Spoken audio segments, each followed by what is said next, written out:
Indonesia is, as a country which experience like authoritarian, political system in the past, yeah, where the political system is backed up by military or security institution. So SSR really play important role in the democratizing Indonesia, because one of the greatest agenda in the political reform is to democratize, or to put security sector reform under civilian control, and putting apart from the state, which means they have to be placed under current political system. That's why democratizing Indonesia would lead to should touch the security sector reform. That's why security sector reform is important component in the democratization of Indonesia. Yeah, I think for me, when we talk about security sector reforms, it means first how to set up the democratizations in terms of transformations, the security sectors from the actors and also from the governments, including the parliaments, in their effectiveness and sustainability to maintain professional military, professional security actors, as well as professional governance and oversight towards security actors. And when we talk about the SSR, also it means how to improve the quality of security sector following the people needs. It's not only talk about how to improve the professional system and the professional actors, but also how to accommodate the people interests related with the the reform for their own security sectors.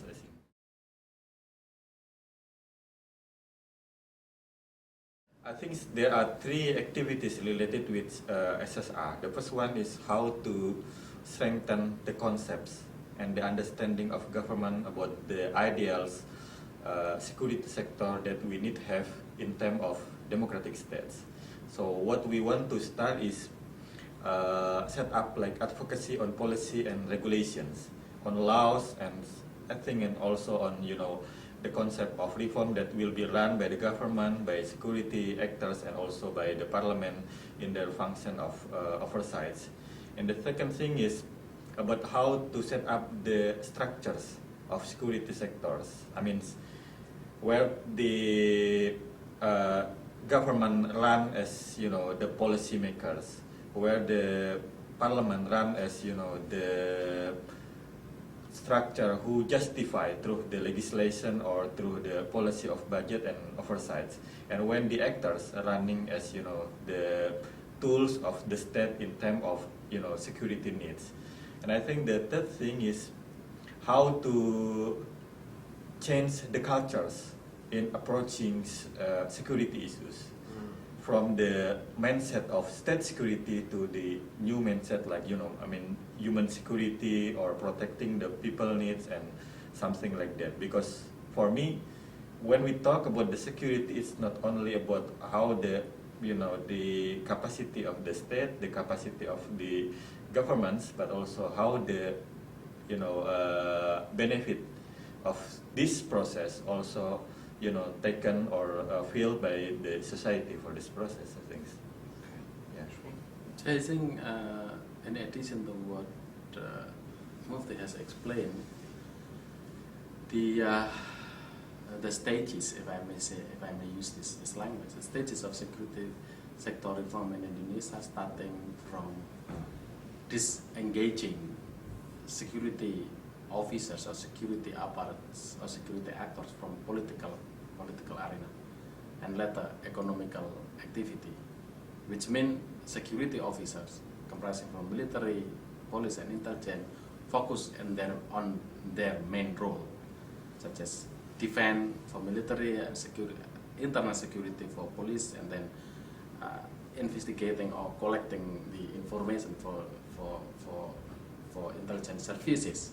This is the first step of the security sector's movement in Indonesia. And the second step I think professionalizing the security actors and proportionalizing their role in contributing the development of the state and development of democracy in Indonesia, which means by professionalizing all effort put to make the security officers or security apparatus or security actors more effective in achieving the state or the country goals, like defending for military, like defending the country from external threat, and police to ensuring security or secure feeling to the people, order and law enforcement, and intelligence to, of course, to collect the information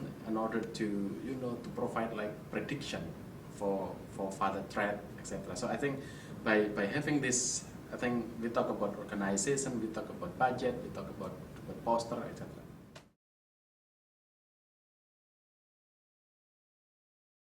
I think based on our research, I think the movements of security sector reform, I think it's not quite new, because our experience of SSR is strongly related with our reaction with the authoritarian system in our governments.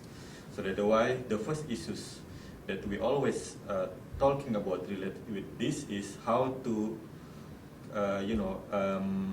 stop the role of military, the role of security actors in political field, and also in the practices that like running as the government officer and also running as businesses, because the impact of influence, security actor influence in the military, in the politics, in the economic, and even in the government sectors has very, very serious for human rights situation, for public freedom, and many things.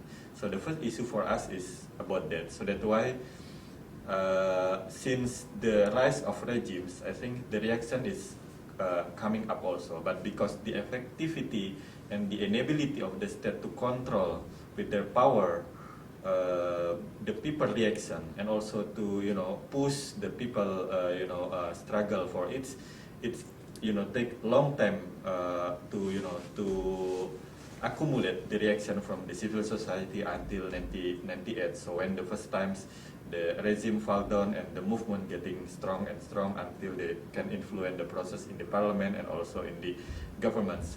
And the second thing, I think it's related with accountability for past abuses that we have, because since the first time new order regime rise, it started with abuses when the government killed, I think it's 1,000 people as the follower of Indonesian Communist Party. This is like a genocide that happens at the time. So because these reactions, all of struggle to human rights, it's become continue, and when the government try to push the reaction, the struggle for it, they also create another abuses. So because the continuity of these abuses, the people said, okay, we need to stop it by set up accountability mechanism for this case and violations. And the third thing, I think, the lack of civilian supremacy, civilian political authority who really strong to say, okay, this is democratic governments, all of the security sector will be controlled by the system and also by the political authority. So that's why we started, I think, since the regime rise, and with some of the reactions and advocacy, I think. So answering about the beginning of the security sector reforms, I think it depends on how we define security sector reform. if security sector reform is defined as like strengthening the capacity of the security institution, I think Indonesia already started their security sector at the beginning of the establishment of the country itself is 1945. But if security sector reform is defined as the disengaging the security institution from other than their primary function, I think this is the democratic paradigm of the security sector reform. Then I think the security sector reform started at the beginning of the reform, political reform, which took place in 1998, and it's going on. But if security sector reform then is defined as making the security institution professional, I think we haven't started yet. So I'd rather call that security sector the beginning of security sector reform is disengaging the security institution from political or from non their functions. Yeah.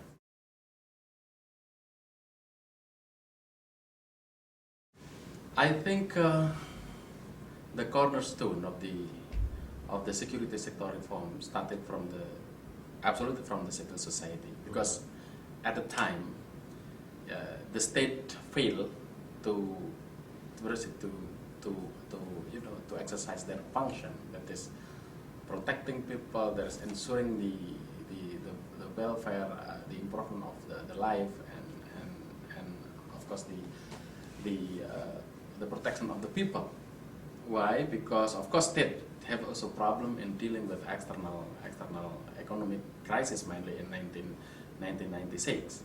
Then, but not only state, not only state who suffers from the problem. And then people, civil society, look at the situation as the failure of the state, and there is a necessity for the state to exercise democratization, and with this context of democratization, then security sector reform in that package. But civil society itself is not enough. Political society, also government, including security institution, also welcome the spirit of civil society to push or to continue the democratization, where I call this consensus between civil society, government or political society, and the security institution as what I call political opportunity, which then open up the opportunity for security sector reform in Indonesia.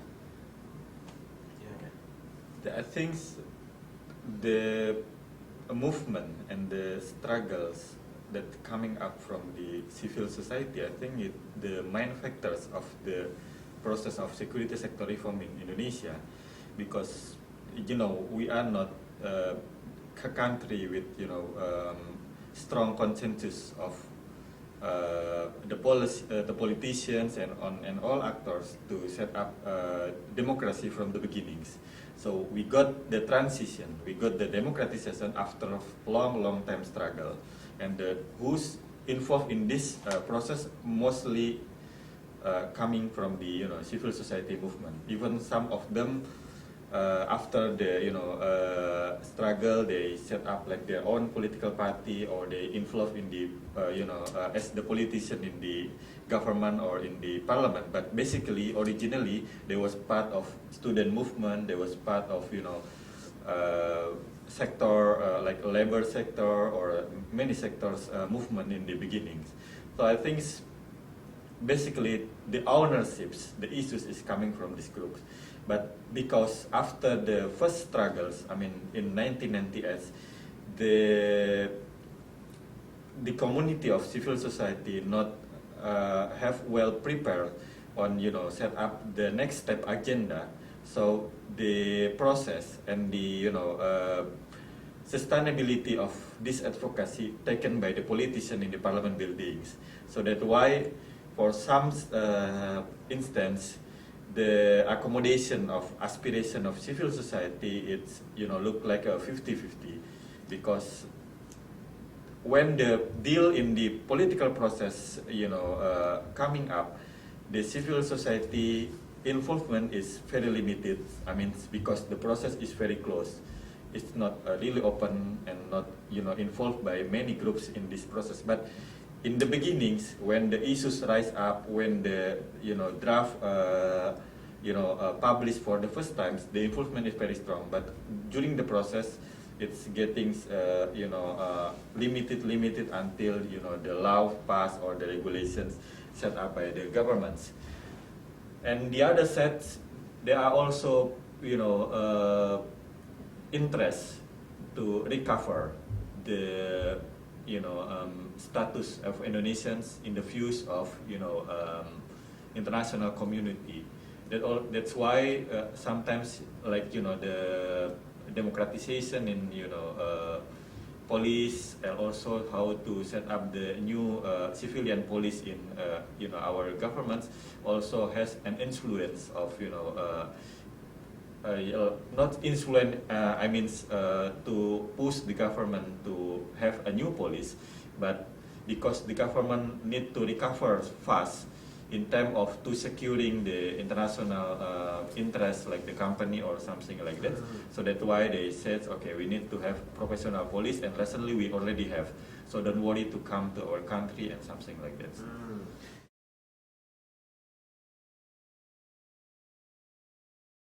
We can look the degrees of the involvement or the involvement of the government or the responses of the government to the security sector reform movement changes from time to time.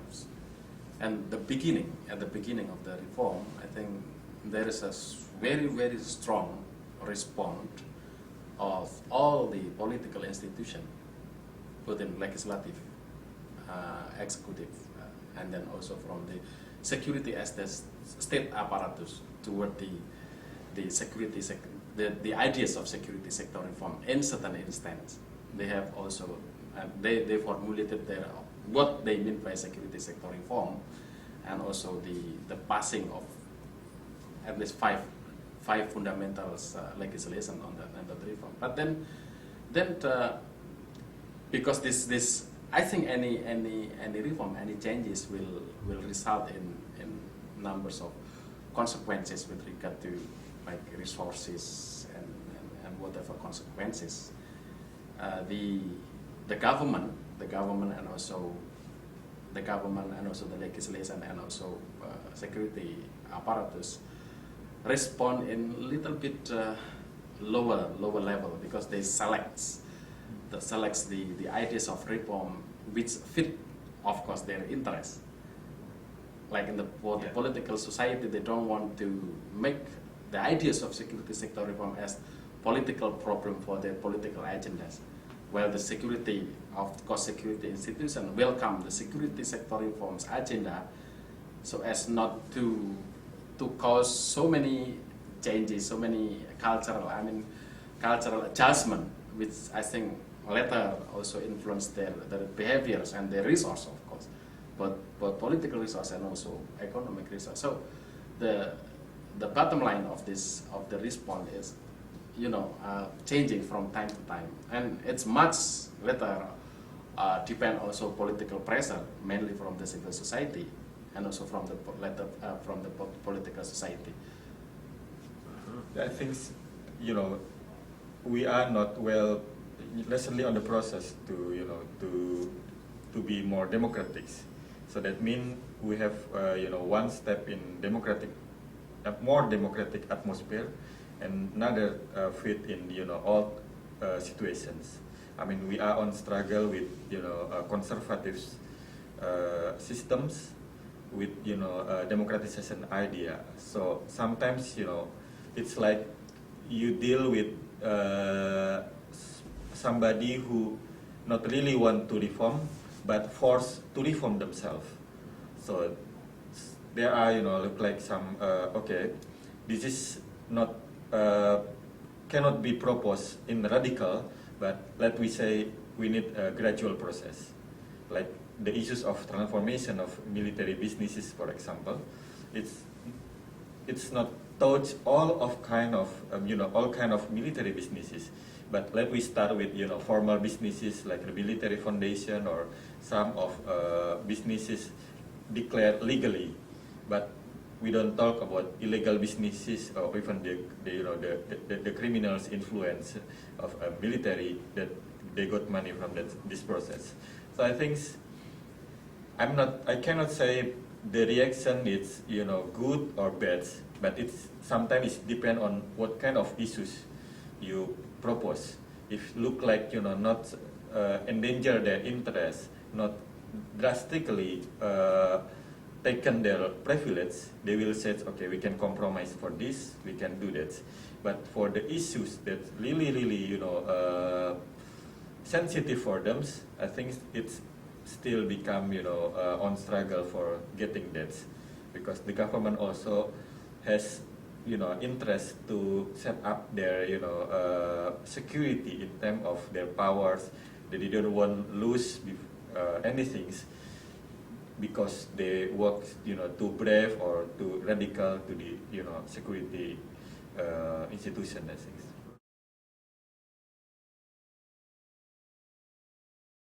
In the context of Indonesia, there are various. I mean, there are numbers of donors who support the movement of the security sector reform.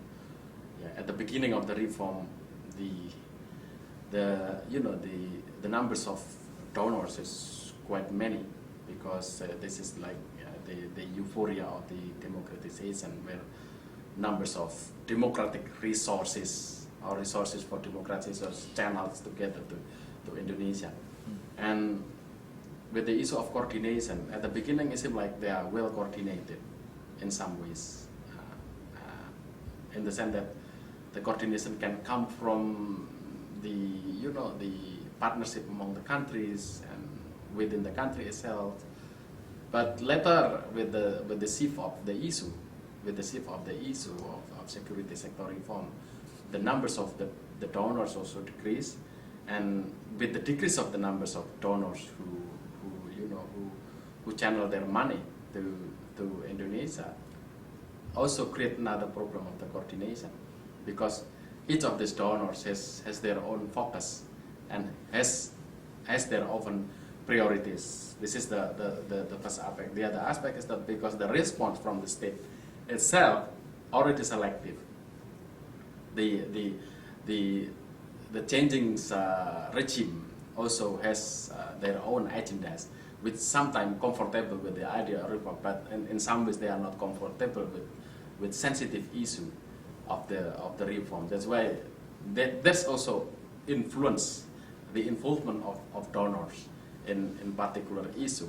Those donors, the donors who focus on like the implementation of incremental policies, mostly welcome by the state, and they are well coordinated. But donors who focus on the strategic issues, which is politically sensitive, sometimes are not well coordinated.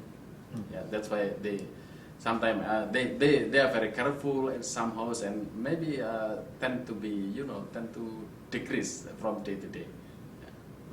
Yeah, I think what I understand from all of donor working with many actors in Indonesia, I think we have three kind of donors organizations, or institutions that working on SSR.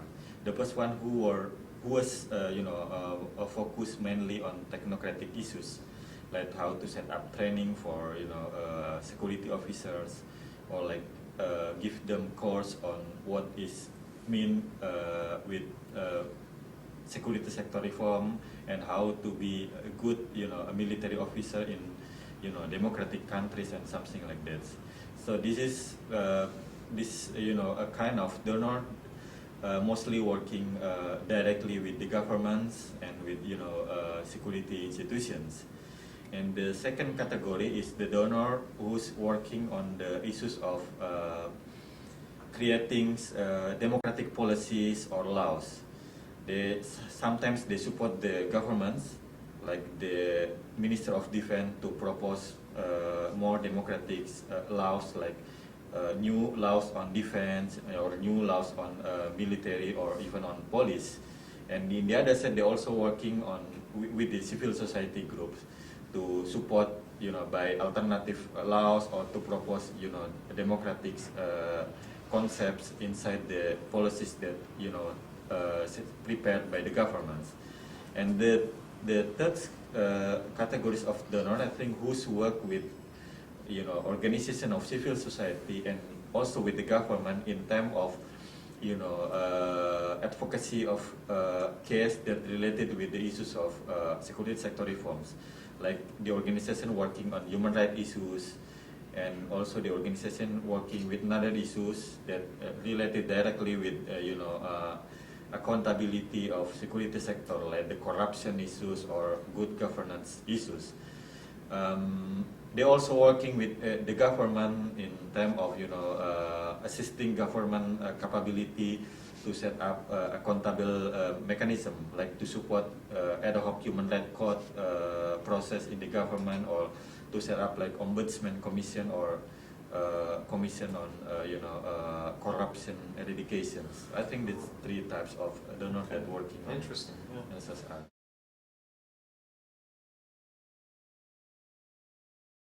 Yeah, I think the obstacle that we face in making the ideal course of security sector reforms happen in the context of Indonesia comes from multi-levels of institution. Of course, the first is from the security institution itself, that despite their acceptance of the idea of security sector reform, they still have to face their cultural, inheritance, which mainly related to their old mindset of what is the idea of the security sector reform. But with the political reform, they welcome, because they have to be subject to the democratic control. But in exercising the ideals into real activities, still takes time. The second level is the political levels, be it in the parliament or in the executive body, which should exercise political control over the security institution. From the parliamentary, I think, from the parliament levels, I think still so many problems related to that. The first is, of course, the competency, expertise related to the from the ideal concept until to the technicalities of the security sector reform. As we know that Indonesia is the fragile democratic country where also produce the fragile politician with also minimum knowledge in exercising their political responsibility. Yeah, so this tendency also influence their ability to exercise the democratic principle in the security sector. And I think problem also with civil society, despite there has been numbers of quite significant numbers of civil society which work to push the security sector reform.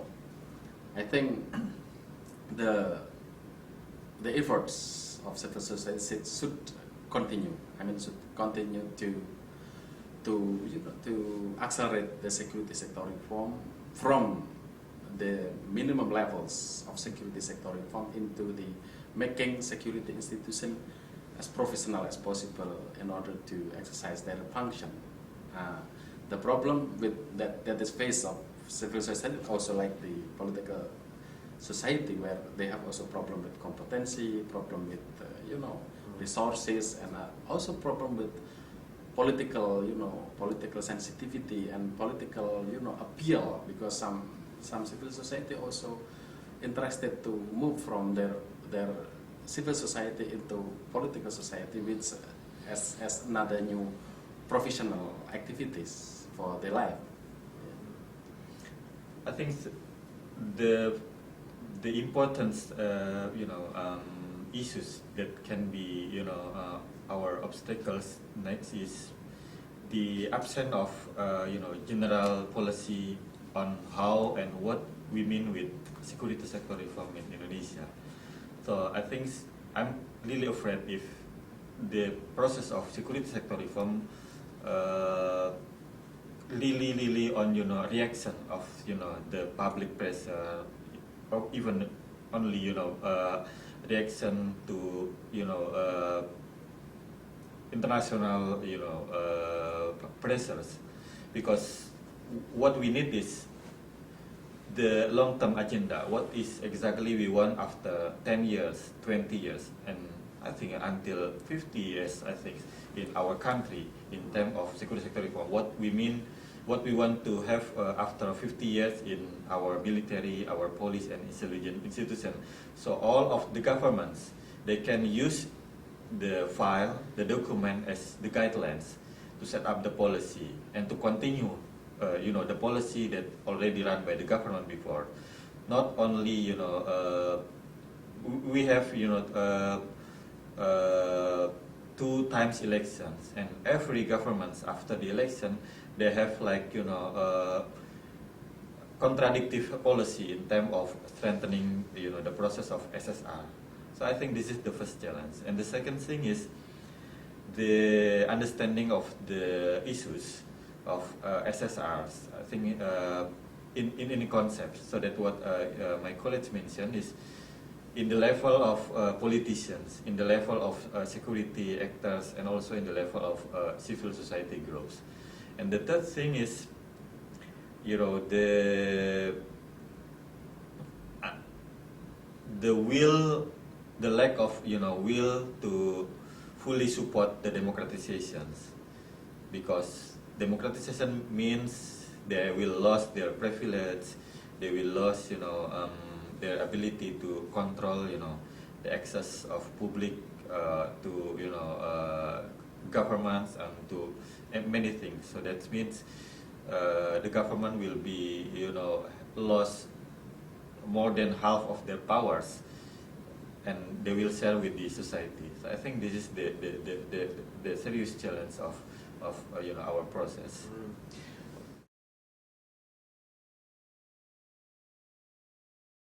We have 3 kind of achievement. I think if we can sustain this achievement, I think it's better for our process next, and of course the achievement in general. The first one is the openness of information that we have now. We can access any information abroad, and also we can discuss about this information among the civil society and also with the governments. Even they have not satisfied with the idea, with the concept, but basically we have openness to have access for information and to discuss it. And the second thing is the active of engagements from the civil society and also from the many groups to support this process. If we can continue this process, I think we can improve in which level that will be more democratic and to be more reforms in our our SSR. And the third thing I think is on willingness of our security sectors. I mean government and also the parliament to pass more democratic laws. I think we have good, it's relative better compared to the laws that we have before. So if we can use these laws as effective arguments, effective steps to set up next policy, I think it's become our opportunity also for get improvement in SSR. Okay. Yeah, I would pick 2 important achievement, which is which contribute to the democratization process. The first, and I think the most important, is the withdrawal security institution, mainly military, from the political arena. That's make the security institutions politically neutral. by their neutrality, I think the political community or civil society can compete freely and fairly among the political contestant in the reform process. And this neutrality, I think, also guarantee the next process, which I think political community or political parties can improve their performance without any fear and threat from as formerly has happened in the past from security institution. I think this is the first and the most important part. And the second I think the second achievement also the willingness from the security institution to accept the idea of reform despite slow in its implementation, and this is much depend on the the consistency from the political society or the political institution to not only to oversight but also to continuously enforce their function in controlling oversight and formulating numbers of policies which regulate the security institution.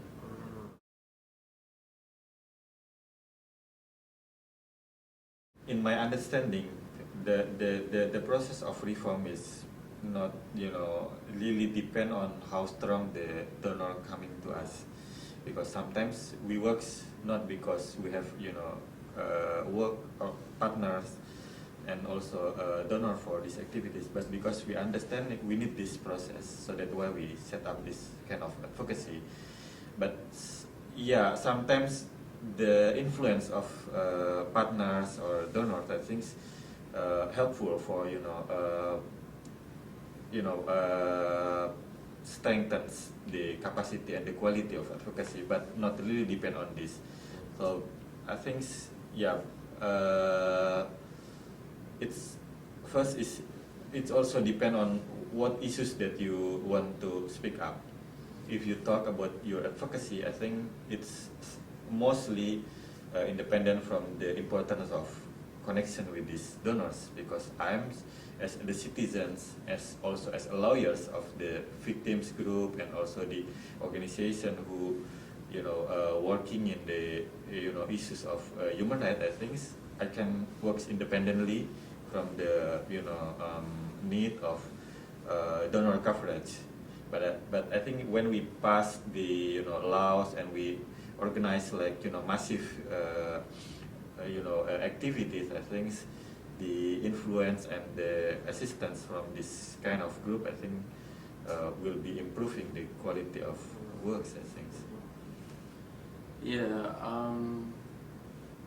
the extent to which Indonesian civil society, mainly civil society, depend on the donor, especially external. I think in reality still valid, because if back to the definition of security sector reform, if the security sector reform movement is defined as the positioning the security institution under democratic control, then the logistic of this movement should come to support the democratic movement. And it is very difficult to get it from internal sources, because first you have to, civil society has to to have long debate and discussion within the limited resource in the internal environment, internal country. And the other factor is that the idea of security sector reform, which means democratic control of the security institution, is still new for traditional civil society.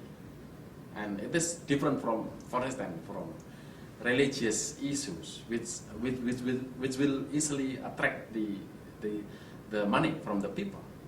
But if security sector reform is defined as strengthening the capacity building or the capacity of the institution.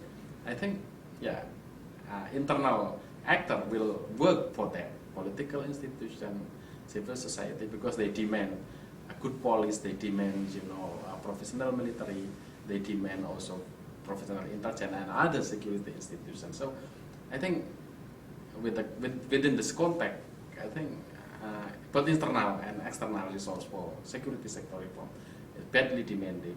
But I think for the further movement, external resource of for the security sector movement should be more addressed to the idea of democratizing security institution, rather than on capacity building, because for the capacity building they can rely their internal resources from the state itself.